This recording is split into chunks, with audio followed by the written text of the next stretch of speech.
Thank you, Mary, for the introduction. Thank you for all of you who are here and who are listening. As Dan already said, it's a crazy day today. We don't know what to make of this. And just as Dan offered a couple of political poems, I have included a few as well. To give you a quick idea as to what I have selected, the poems I'm going to read explore the path towards self-actualization and the reclamation of a feminine space, which is particularly resonant as we honor the conclusion of Women's History Month. And while these works carry the undeniable weight of our current political and social landscapes, they do not forget the quiet solace found in the simple, enduring ritual of living in days of morning and evening hymns. So I'm going to start with a morning hymn, and I will end with an evening hymn.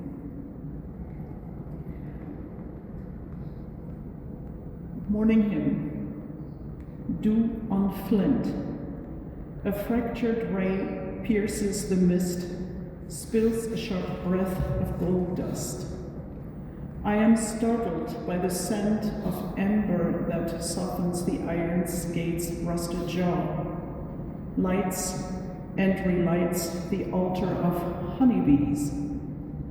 Who is playing Pleyel? Swallows soar into the allegro of acrobats. Daybreak. Bright violins lift me from the earth beneath. Quick side note, Pleyel was a French composer who, some people have these gifts. He wrote over 40 symphonies and 70 string quartets. And it's just beyond me how people do this. But he was one of them, and hymns were supposedly one of his favorite genres. The next poem I titled A $0 Conviction, and it's a manifesto of self-reclamation. In a world that budgets our worth, this poem asserts that true power costs nothing, but changes everything. We should communicate that to Trump.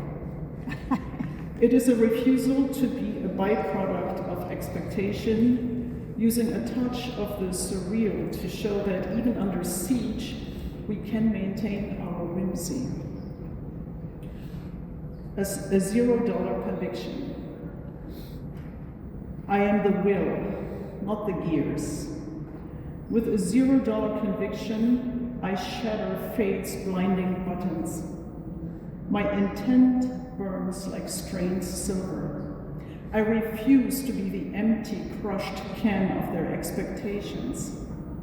My inner voice, a resounding gong, rests ever more often, insert the older you get, rests ever more often what I want from the rattling world.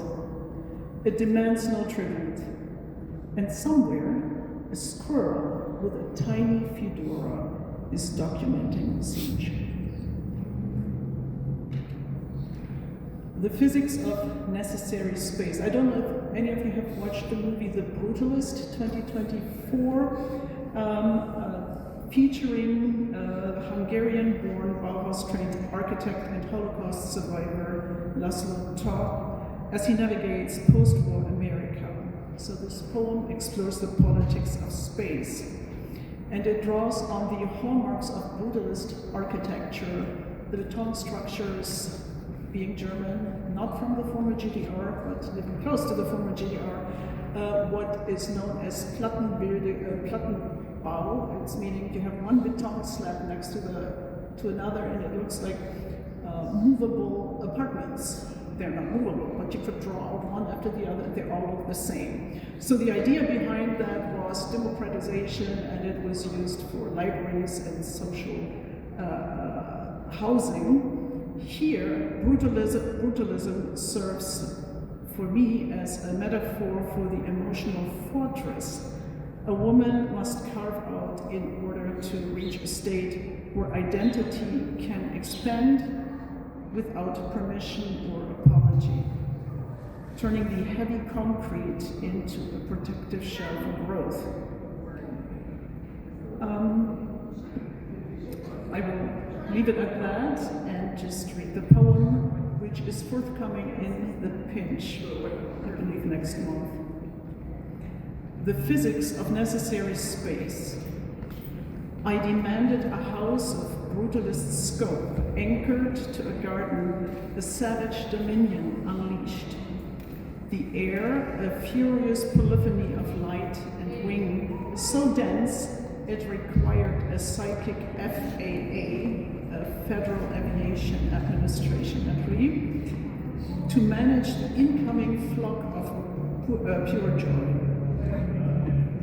A capacity great enough the heart could unmoor and rebuild, and finite enough the mind could not afford the geometry of cynical overthink. The blueprint holds, it swells, not merely significant but essential. My walls now hold the echo of the garden's riot in a crystalline, perfect gauge harmony with the blazing, indivisible core of what truly matters.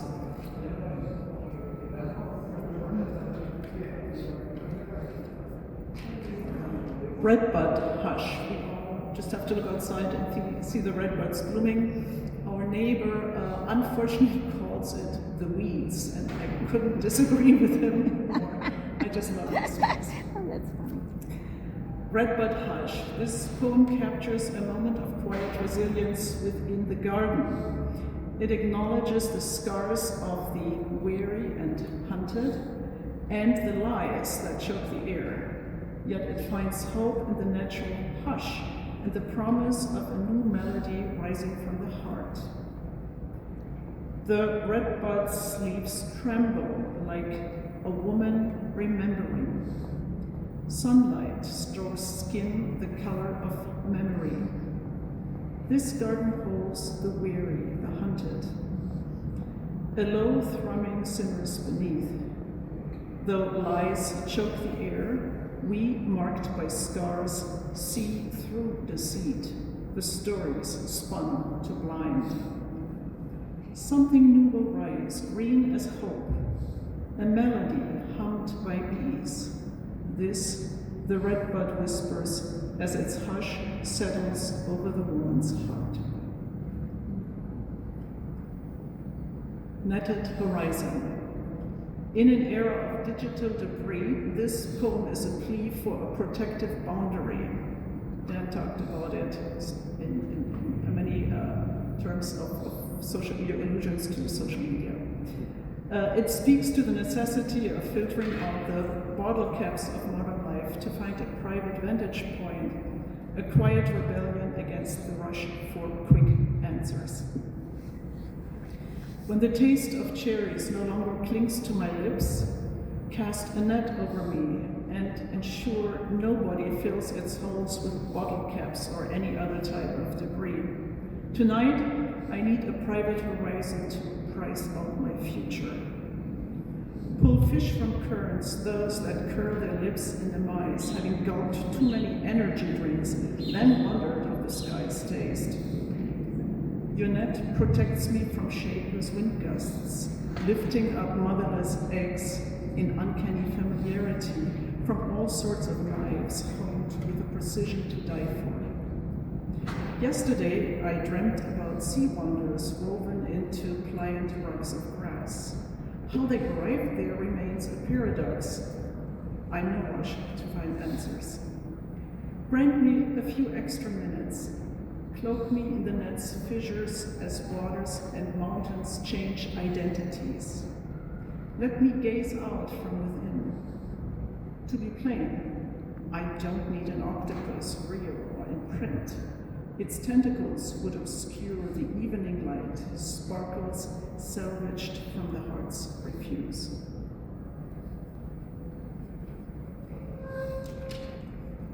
The Salt Poem. Yes, you heard correctly, I wrote a poem about salt. Salt is both a preservative and a sting. Using the domestic act of boiling rice, this poem explores the white silence that follows the collapse of memories and political movements. It captures the prismatic stupor, a heavy suspended state remaining after the storm of passion or action has stilled. And the narrative rhythm mirrors the chemistry of the pot. Think about the weighted descent of salt as it sinks through the boiling water to the bottom of the pot. Here, the salt acts as a catalyst, blurring the distinct edges of the rice until it dissolves into a singular gooey mass, leaving us in a at least momentary state of prismatic stupor before we can even formulate the question, now what? What should we do next? The salt poem. A shiver of salt, a raw tide roaring down the box's spout. Some grains a sharp, bright hiss, others pearled tiny hearts as it sinks into the cold water, depending whether you use regular rice or basmati rice. You can almost see it, a slow motion blizzard, 1,000 glinting selves sifting down, finding their place next to the wet, swollen rice, those magnified stones in a pristine glass-walled lake. This love was a storm, a rush that raged, and now has stilled itself forever, ushering in the white silence of an avalanche turning into a gooey constellation of unmaking. You could shake the crystal cauldron now, but they would stay, these memories in glass, entombed in their prismatic stupor.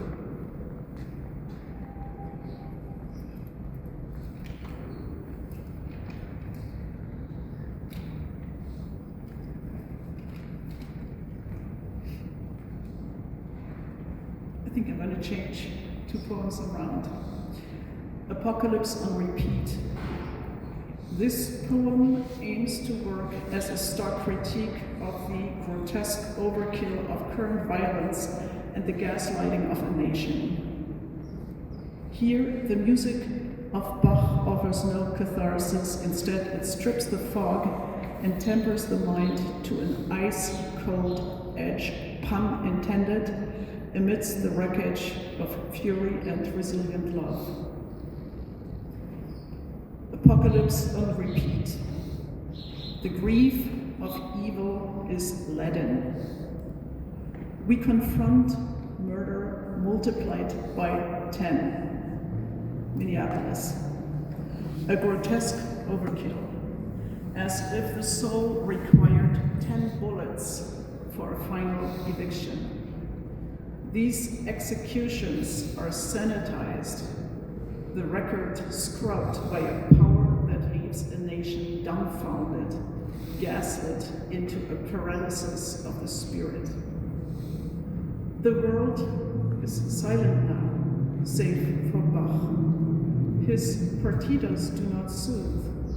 They deny us even the luxury of catharsis. Instead, they strip the fog, tempering the mind to a laser focus and the resolve to an ice-cold edge.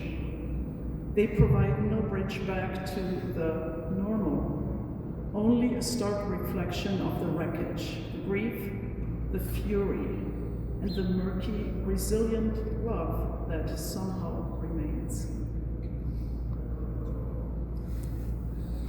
I read this on the day after the murder of Alex Petty. Something lighter, or is it? On a paper that would prefer. Inspired by Canada geese waddling across a street surrounding their young, this poem asks, what are we doing to get our own to safety? It highlights the disconnect between nature and 18-wheelers of progress, serving as a postcard from a speaker who recognizes that even the paper we write on longs for a simpler existence. I think that might resonate with poets. And this is based on a true event. Paul, my husband, and I were walking on the trail at Fall Creek, and a couple of families of Canada geese were literally crossing the street. Okay. A year ago, we watched several families of Canada geese waddling across a busy street. They denied us a nod while they moved to safety. What are we doing to get our own to the nearest pond's shelter? What do we need to protect them from? I wonder if similar thoughts ever come to these geese as they focus on crossing to safety in a world they fail to comprehend, even when an 18-wheeler rushes by, its gleaming chrome reflecting a sky that has no memory of geese.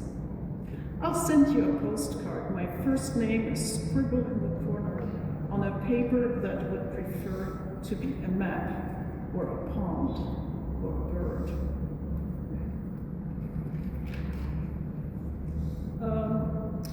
I know the poetry I'm presenting today is dark enough. I don't know if you, what was Leonard Cohen's last album, Some Want It Darker? Okay, then I will go for it. Reverse Elegy. So this poem is meant as a confession to the next generation. It shifts the burden of old lies away from the child, refusing to let them inherit our failures. It's a prayer for clean work, where love is a functional, nourishing tool, a warm loaf passed on without regret. Reverse Elegy. We failed you. We are not the deep-rooted trees whose shade is a cool, damp cloth. We are the desperate brush clinging to the gutted slope where the raw clay weeps its rust. You, my child, aren't here to gather our splinters to scrub the stain of our failures. You are born to your own clean work. You didn't enter the world with the iron tang of blood in your mouth or the bitter gristle of old lies. We can't teach you what you must learn, how to find the river in the dry season, how to hear the deep earth's song while sirens sharpen their knives. Our hands scarred from fists, our spines bent from burdens we wouldn't name, we must put down this weight. Drop it like a stone that won't skip.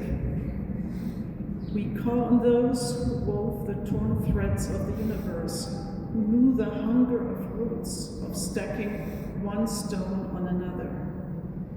Speak love, my child, until it is a warm loaf, a strong tool in your hand, something to hold, something to pass on without regret. Evening hymn. We finally step into the twilight. This is a sensory immersion where the boundaries between nature, music, and the soul blur. It's a final act of letting go, where the deep violas of the evening tie us to a space far beyond our daily struggles. Mushrooms and moss. A bifurcated twig combs the leaves, swirls a sweet wind of red cloud. I am dazzled by the sound of violets that undoes the old oak's clenched teeth, winds and unwinds the rosary of mosquitoes. Who's playing Nashon? Dragonflies break into the illas of ballerinas. Nightfall. Deep violas tie me to the space beyond.